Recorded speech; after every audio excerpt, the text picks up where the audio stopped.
एक सुंदर गांव में एक बुद्धिमान नारी रहती थी। उसका नाम था लीला। वह गांव की सभी समस्याओं का समाधान निकालती थी और लोगों की मदद करती थी। गांव के लोग उसे बहुत सम्मान देते थे।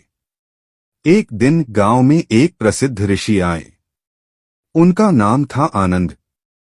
ऋषि ने गांव में शांति और प्रसन्नता देखकर लीला की प्रशंसा की। उन्होंने कहा, हे लीला, तुमने इस गांव को बहुत खुशहाल बनाया है। तुम्हारी बुद्धि और करुणा से लोग बहुत लाभान्वित हुए हैं। लीला ने विनम्रता से कहा, महात्मा, यह मेरा कोई विशेष गुण नहीं है। मैंने भी जीवन में बहुत संघर्ष किया है। मैंने देखा है कि दुख और सुख जीवन का हिस्सा है। हमें इन दोनों का सामना करने की शक्ति होनी चाहिए।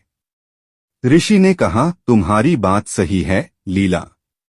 जीवन में उतार चढ़ाव आते रहते हैं।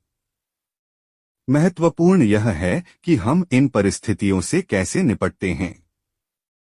हमें धैर्य और शांति बनाए रखनी चाहिए।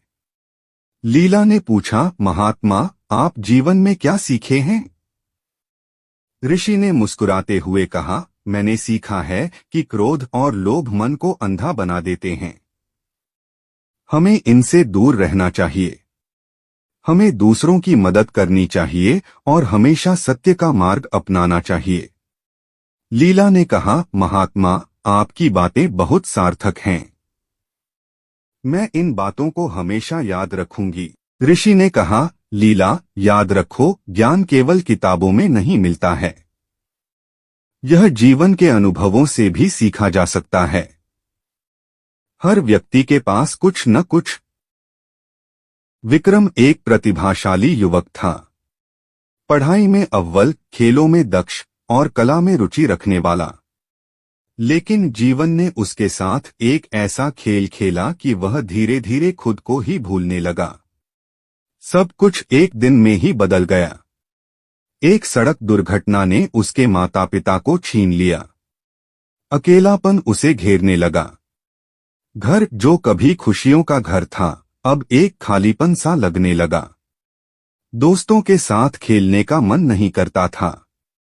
पढ़ाई में मन नहीं लगता था। दुनिया से कटने लगा। दिन भर अपने कमरे में बंद रहता। खिड़की से बाहर झांकता, लेकिन दुनिया धुंधली सी दिखती। लोग आते जाते, हंसते खेलते, लेकिन उसके लिए सब कुछ बेजान सा लगता। खाने पीने में भी रुचि नहीं रही। शरीर दुर्बल होता जा रहा था। एक दिन उसके पड़ोसी ने उसे देखा। उनकी चिंता बढ़ गई। उन्होंने समझाया, विक्रम, इस तरह से जीवन व्यर्थ नहीं जाएगा। तुम्हारे माता पिता भी यही चाहते होंगे कि तुम खुश रहो। विक्रम ने सिर झुका लिया। उसे पता था कि वह गलत कर रहा है, लेकिन खुद को संभाल नहीं पा रहा था। पड़ोसी ने उसे एक पुस्तकालय में ले गए। वहां किताबों की दुनिया ने उसे एक नया रास्ता दिखाया। उसने साहित्य पढ़ना शुरू किया। कवियों की रचनाओं ने उसके मन को छुआ। लेखकों के विचारों ने उसे सोचने पर मजबूर किया। धीरे धीरे उसे जीवन का एक नया अर्थ दिखने लगा। उसने महसूस किया कि वह अकेला नहीं है। दुनिया में भी ऐसे लोग हैं जिन्होंने दुख झेले हैं, लेकिन उन्होंने जीवन से हार नहीं मानी। उन्होंने अपने दुखों को अपनी ताकत बनाया। उसने खुद को साहित्य की दुनिया में खो दिया। लिखना शुरू किया।